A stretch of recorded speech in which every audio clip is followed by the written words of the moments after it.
Guys, life changes lead to identity changes. Have you navigated a kid graduating, switching careers, or becoming a parent recently? How did it affect your mental health? Change is tough, and when you go through it alone, it's even tougher. A therapist will listen, ask questions, and help you to see things from a different perspective. They can give you techniques to help you make positive changes in your life. BetterHelp is the sponsor of this video, and they have a mission to make starting therapy easier. Fill out a questionnaire and you will be matched with a therapist in as little as a couple of days. Easily switch therapists at any time at no extra cost if it's not a perfect fit. With over 7,000 reviews and a 4.3 rating on Trustpilot, BetterHelp is a platform that you can trust. Going to therapy is a sign of strength, not weakness. BetterHelp makes therapy simple with 10% off your first month to help you get started. Go to betterhelp.com/Chael or just click on the link below. Dana made some interesting comments on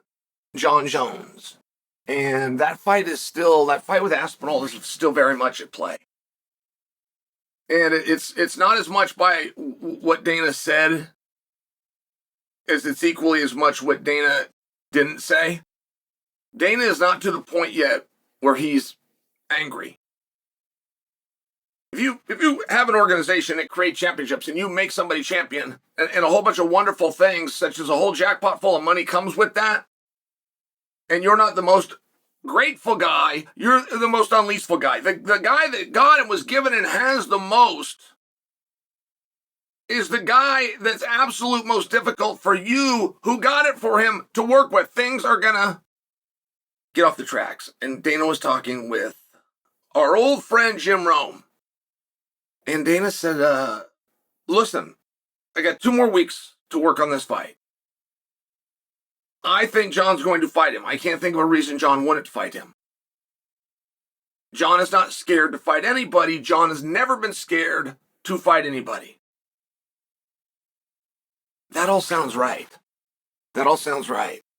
And that sounds like the words that you would be saying of somebody who has not told you no. And if somebody who has not told you no, and they've had since November to do it, and they still have another 2 weeks to do it, you know, you got to understand Dana's ability to judge tone. Dana's judging ability because he does this all day. And then there's these certain tells. How quick does the guy answer his phone? If I leave him a voicemail, how quick does he call me back? If I text, do I get bubbles right away to where it's like a conversation and it's not a waiting game? I mean, right? There's ways that you know where the guy's head at. Does he want to fight? Particularly when this guy, in Jon's case, this guy knows why this guy in Dana White's case is calling me. Is he grabbing that phone? Is he getting right back to him? I don't have the answers. I'm just sharing with you. There's nothing negative yet. And I don't think those talks have gotten very far. I have never believed, and I've told you from the beginning, I've never believed that Jon Jones is turning down Tom Aspinall. I know what you heard Jones say in the media, but that's not the litmus test.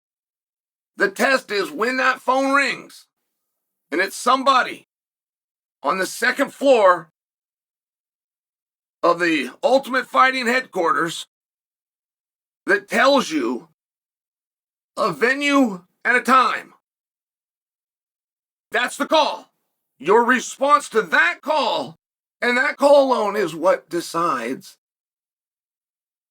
whether you're ducking, whether you're willing, whether you want to do it or you don't want to do it. And I think that as time goes by, we get luckier and luckier because I think that we as the fans want that fight in New York. We want it in November. I'm confident in telling you it's going to be in New York in November. I'm confident in telling you you're going to get the fight just as a whole. I guess that would be more information than you've been given because it seems to be going back and forth. But does it really? Like this fight that we're hearing is going back and forth. Is that really what's happened? Because the timeline in my mind, Jon Jones beats Stipe Miocic, takes to the media that night and starts throwing out the numbers for himself that the media falsely reported for Jake Paul earlier in that day. Jake Paul, untruthfully, reported that he was paid $40 million to fight Mike Tyson. So $40 million is the biggest number Jon can think of. Right? This was one day before Jon versus Stipe. So Jon beats Stipe. He goes to the post-fight press conference and he throws out the biggest number that he could think of. $40 million. The exact number that Jake Paul had just made up and put out himself. So Jon wasn't completely serious about any of these things. And until that phone rings and it says, we got something for you, and you say no, until that happens, there is no ducking fights, holding up divisions. He's scared. And it's a very peculiar spot. I spoke to Jon Jones' coach yesterday, and I asked him, will Jon fight Aspinall? And the coach said, he will next year. It won't be this year. I don't think. He added that. I don't think. So, we'll see what happens. But overall, things are in a normal position. I can't call it pretty good. But I do predict that we have the full story in 2 weeks. If Dana White is coming out and says, I got 2 more weeks to work on this, and then I'm going to move on completely, I think that he will. I don't think there's going to be a nice way to move on. There's not a nice way to take a belt back. There's not a nice way to do that.